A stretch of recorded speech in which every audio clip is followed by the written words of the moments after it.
میں دینی مدارس کا کردار۔ السلام علیکم ورحمۃ اللہ وبرکاتہ۔ الحمد للہ رب العالمین والصلاة والسلام على رسوله النبي الكريم اما بعد فاعوذ باللہ من الشیطان الرجیم بسم اللہ الرحمن الرحیم قال اللہ تعالی فلولا نفر من كل فرقة منهم طائفة ليتفقهوا في الدين وقال النبي صلى الله عليه وسلم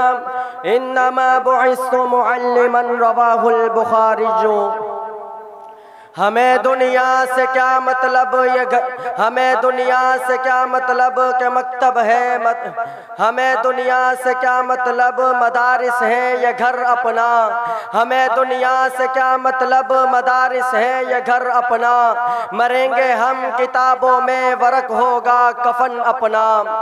ارباب علم و دانش، اصلاح معاشرہ میں دینی مدارس کا کیا کردار ہے؟ کوئی بھی عقل مند اور ذی شعور انسان اس سے ناواقف نہیں ہے۔ ان مدارس دینیہ کے ذریعے نہ صرف اسلامی معاشرت، اسلامی اخلاق اور خصائل زندہ تبن ہوئے ہیں، بلکہ اسلامی علوم و فنون کی ترویج و اشاعت جیسا مبارک عمل بھی اسلامی معاشرے میں جاری رہتا ہے۔ ذی وقار ساتھیوں، حقیقت تو یہ ہے کہ آج پوری دنیا میں خصوصاً بر صغیر پاک و ہند میں دین اسلام کی چمکتی دھمکتی روشنی نظر آتی ہے، جو در حقیقت انہی مدارس کا فیض و اثر اور مرہون منت ہے۔ اور دینی مدارس کا مقصد اس کے سوا اور کیا ہو سکتا ہے کہ اسلامی تعلیمات کے ماہرین، قرآن و حدیث پر گہری نظر رکھنے والے یہ علماء، مفسرین، مجتہدین اور علوم شرعیہ اسلامیہ میں دسترس رکھنے والے رجال پیدا کیے جائے،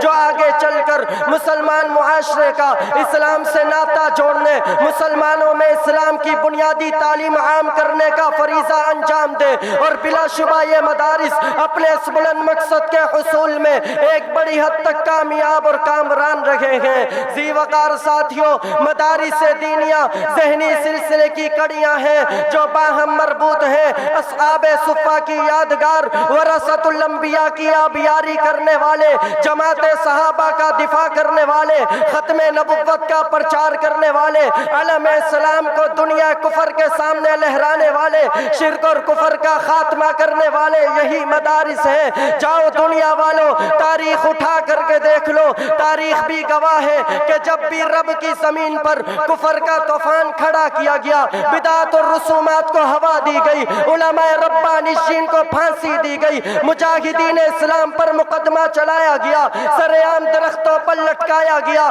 الکفر ملت واحدہ کا سما بنایا گیا، تو انہی مدارس کے طلباء اور فضلاء نے ان فتنوں کا ڈٹ کر مقابلہ کیا، ظلم اور جبر کا خاتمہ کیا، دین اسلام کا پرچم بلند کیا، اور قل جاء الحق وزہق الباطل ان الباطل کان زہوقا کا سما بنا دیا۔ دنیا والوں، جس کی چمک دھمک آج مشرق سے لے کر مغرب تک، شمال سے لے کر جنوب تک نظر آ رہی ہے، شاعر نے بھی کیا خوب کہا ہے، تم کو اگر مدارس پر روب جمانا آتا ہے، ہم کو بھی سر ان پر کٹانا آتا ہے، ہم آقا کے ماننے والے ہیں، ہم فرقہ پرستی کیا جانے، ہم لوگ مدارس والے ہیں، ہم دہشت گردی کیا جانے۔ علماء کرام، مفتیان اعظام، رب ذوالجلال کی قسم ہے، معترض اعتراض کرتے ہیں کہ مدارس دینیہ نے کیا کچھ پیدا کیا ہے۔ مجھے رب ذوالجلال کی قسم ہے، مدارس دینیہ نے ہزاروں کی تعداد میں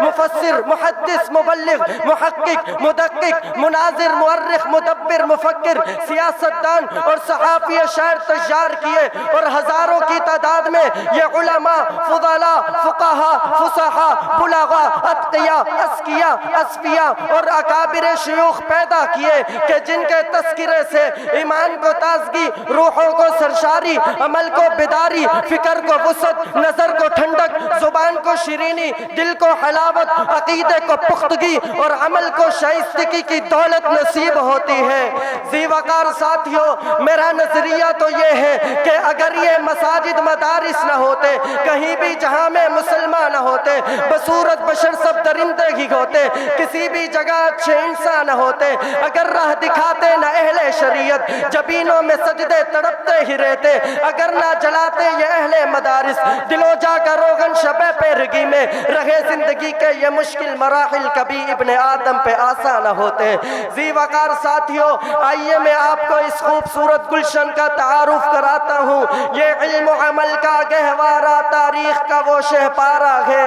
ہر پھول یہاں ایک شعلہ ہے، ہر سرف یہاں مینارہ ہے، کوثار یہاں دب جاتے ہیں، طوفان یہاں رک جاتے ہیں، اس کاخ فقیری کے آگے شاہوں کے محل جھک جاتے ہیں۔ عابد کے یقین سے روشن ہے سادات کا سچا صاف عمل، عابد کے یقین سے روشن ہے سادات کا سچا صاف عمل، آنکھوں نے کہاں دیکھا ہوگا اخلاص کا ایسا تاج محل۔ السلام علیکم ورحمۃ اللہ۔